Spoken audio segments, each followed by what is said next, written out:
1 year ago, when Mualani, Kachina, and Kinich were drip marketed, I knew for sure that Natlan was going to be something very different. Was not going to be the nation of war that everybody thinks. Like, when you think of war, you think destruction, you think Ares from the Greek mythology, you think World War II, World War One. You see destruction, death. It's not a good thing. War is not really great. So when you think about it, when the nation of war was first introduced, everybody probably thought that, this is going to be a very desolate land, it's going to be barren, there's going to be a lot of death. And then when we first stepped into Natlan, it was this vibrant, colorful, beautiful, aesthetically pleasing atmosphere with tons of NPCs, with tons of Saurians, with tons of enemies roaming around these vast lands, featuring glyphs, graffitis, puddles, lakes, even the ocean. And then you have these really enjoyable and fun characters to interact with. You have Mualani, Kachina, Kinich, Chasca, Citlali, Ororon, Xilonen, Varesa, Iansan, Mavuika. It was fabulous. You even see a graphical boost to these characters' models. Like, if you compare Natlan models to previous region models, like if you compare Mavuika to Raiden Shogun, or if you compare Xilonen to Zhongli, you see a massive boost in their model texture, in the way that they dress, in the way that their moves are presented to us, the animations, the burst animations, the idle animations. It was fantastic. Mualani, how could people forget Mualani's cute emoji like faces, or Citlali's drunk face, or Kachina's, very dazed and confused face. Those are really cute. And it showed that, they were stepping towards having more anime-esque animations in their game. Like, it was not barren like Star Rail. To be honest, Star Rail animation sucks. It sucks. So Natlan, many people thought that it was going to be desolate, it was going to be barren, it was going to be death all over. And then Hoyo was just presented a really 180-degree contrast to what everybody thought. The story was presented in a nice way. Like, it didn't feel like the story was necessarily trying to sell you the banner character. Like, you had Mualani and Kinich as the 5 stars in the first patch of Natlan in 5.0, but the story was solely focused on Kachina, on Kachina's growth, on how Kachina had to grow to take part in the pilgrimage, her fight with Mualani in the pilgrimage, when she didn't return from the Night Warden Wars. So, you had to save Kachina. You planned it with Mualani, with Kinich, with Chasca. You had this entire team. It felt like a huge team-up type of Archon quest that wasn't really the thing in Fontaine, in Sumeru. In Sumeru, towards the end only, you start to get the vibe of, everybody is working as a team. But in Natlan, straight off the bat, that you had a solid team and you were going through hell and high water with these people. And then in version 5.1, when Xilonen was released, Xilonen wasn't even the main focus of the Archon quest. The main Archon quest, Act 3 and Act 4, was solely focused on Ororon, on Citlali, on Chasca. These people, their banners were way later, but the story gave focus to them because that's what the story needed. That's how they casually, gradually, slowly introduced these new characters and made them enjoyable. Like, we got Ororon's story fleshed out, we saw Citlali, we saw Chasca's relationship with Koichi, with how, she really enjoyed being with her, but then there was this sister sort of rivalry thing. You also had the marvelous, the amazing, the most epic Archon quest in the history of Genshin Impact, which is Natlan Archon Quest Act 4, which featured the most wide-scale war that this game has ever seen. And if you compare it to the previous war sequence that we had in Inazuma on Watatsumi Island with Kokomi and Kujosara, I think it was like that's pretty that's really bad. So Act 4 was really amazing. It was a solid 2 hours experience of just all-out war, where where you're given the hope of winning in the first hour or so, but then after that You see everything, fall down beside you, around you. Everything's in ruins. Saurians are dying. People are dying. If a lot of NPCs die in Act 4, you see them removed from the game map. Like, that was a detail that I really appreciate. That's like the Witcher 3 kind of stuff in levels of detail. Like, I remember we're playing The Witcher 3 and I was like, if you do this side mission and if you end it like that, that character will be removed from the entire map. You will not be able to find them. And if you save them, you will find them roaming about, going about their daily lives. And it was only in The Witcher 3 or in certain other Assassin's Creed games, I think Odyssey or something, where you saw these changes happening in the overworld. So when Genshin did it, I was like, blown away. I was like, this is amazing. This is the kind of level of detail that I want in this game. You also saw the really sad scene that, that really solidified Chasca's role in the entire Archon quest with Koichi's death. And I think that is one of the most strongest moments in the entire Archon quest, because that is the point where, you actually feel helpless, because you have the power to purify abyssal corruption. You already did it in Act 1, and then when you need to save someone really close to your friend, someone who is also your friend, and you just can't do it. Like, when we did it with Atea in 5.0, it worked. It actually worked, even though Atea didn't survive, but it worked.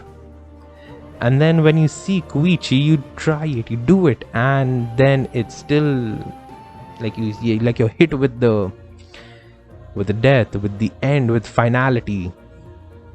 It just hurt. And then after that, it's not like a black screen, like Koichi dies and then there's a black screen, like Chasca buries her somewhere, or leaves her to pay respects or something. It's not like that. You have an actually animated scene where Chasca is holding Koichi in her arms, and it just, the music is non-existent. Everybody is looking at her. There's frowns everywhere. Even Mavuika looks really sad, and it was a really touching. I feel it is one of the best scenes in Genshin Impact. Honestly, that is one of the most hard-hitting scenes that I've ever played in this video game. After that, you had Act 5, which was, it was like an anime finale, where it's like a Demon Slayer finale or a Fate finale or something, My Hero Academia kind of stuff, where you have these fight sequences, you have these action-packed sequences. The story is not that fleshed out in the final act, because they have to rush things out, so a few things get lost in translation, and you have to roam about, read some books, or make some headcanons to make stuff up, to join the dots or something. But Act 5 featured one of the most epic boss fights ever with Goseathot, and you unlock the power of pyro over there. So the method with which we unlocked pyro was really cool. Was actually pretty damn cool. Like, you've been waiting for 3 patches to get the pyro element, and then when you finally unlock it, you unlock it in this epic boss fight. It was amazing. And also you're paired up with Mavuika, the Archon, who is also one of the strongest DPSs in the game right now. If Mavuika can't beat it, I don't know who can beat it. Mavuika can brute force anything, literally anything. After that, you see Captain's sacrifice, the captain's role in the story, how he saved Natlan. You find history, like, you get to know why the captain did what he did. Natlan paid hard when the Abyss entered Teyvat, and the captain and his soldiers did all they could to protect Natlan, because Natlan was their first sanctuary after Khanriya's destruction.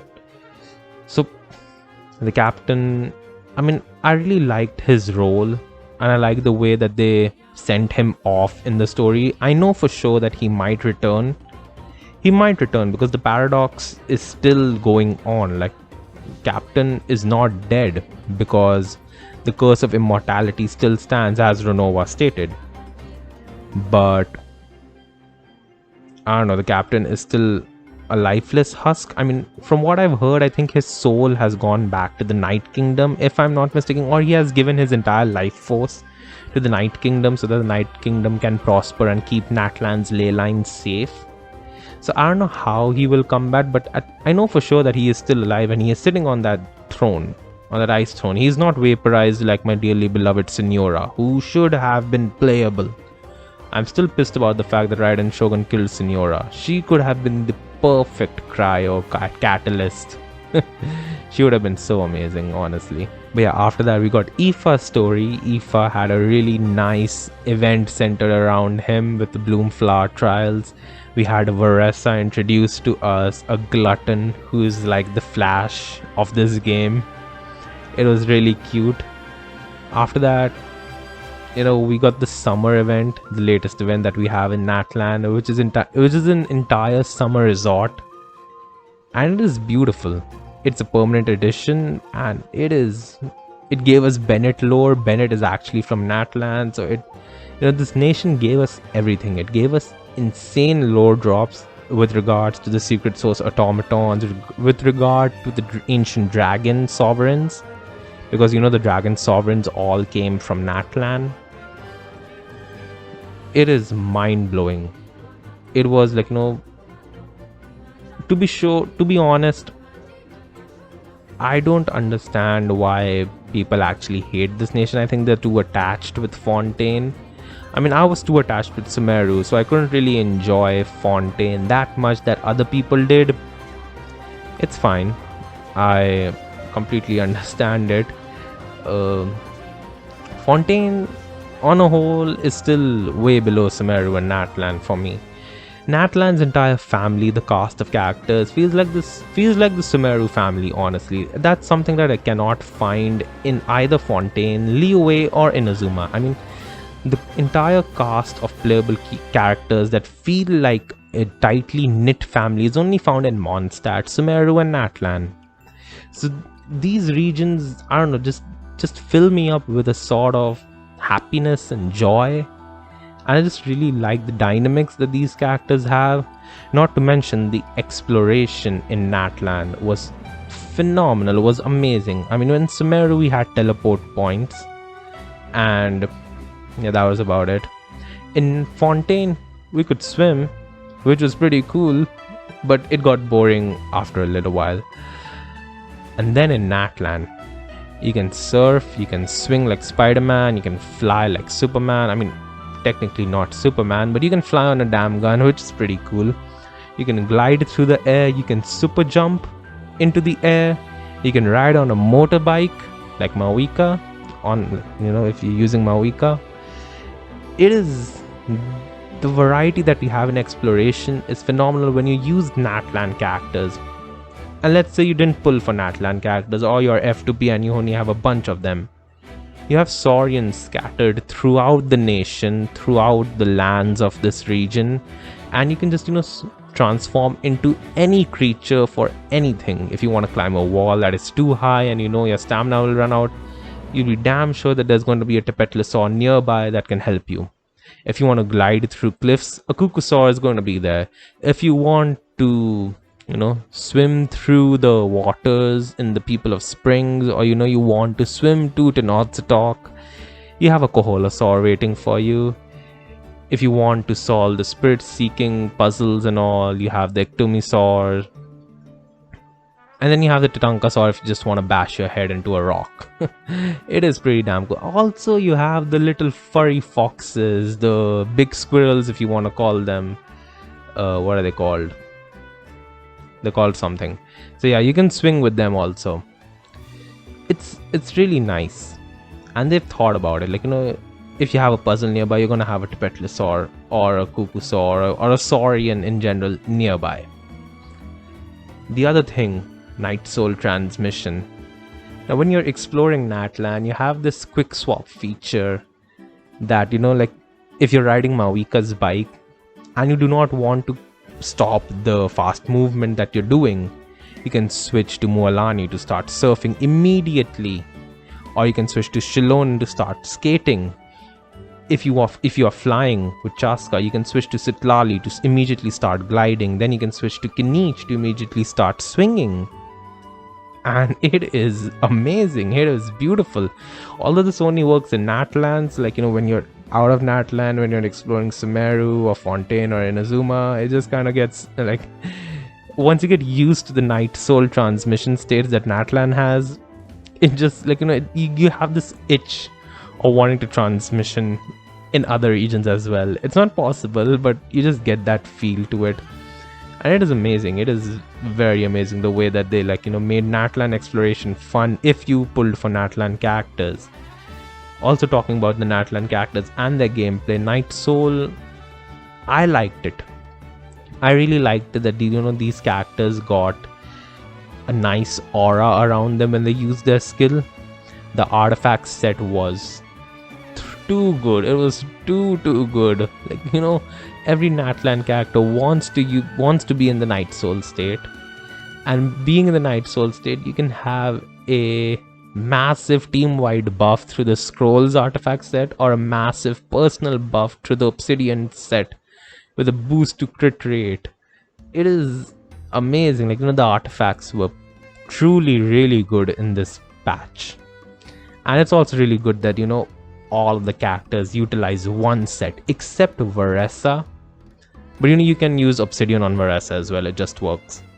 So it is really good for farming. It is really good for farming.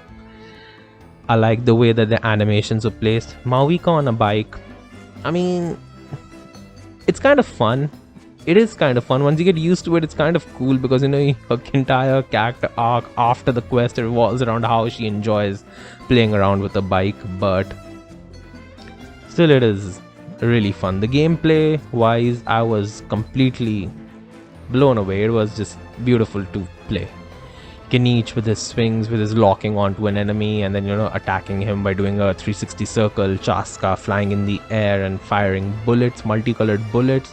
Also being one of the most F2P DPS units ever. Like, if you just started the game and if you want a solid DPS unit, get Chasca. She's gonna carry you super far. She still carries me in Natlan. And I have 90 characters to my account. So it was amazing.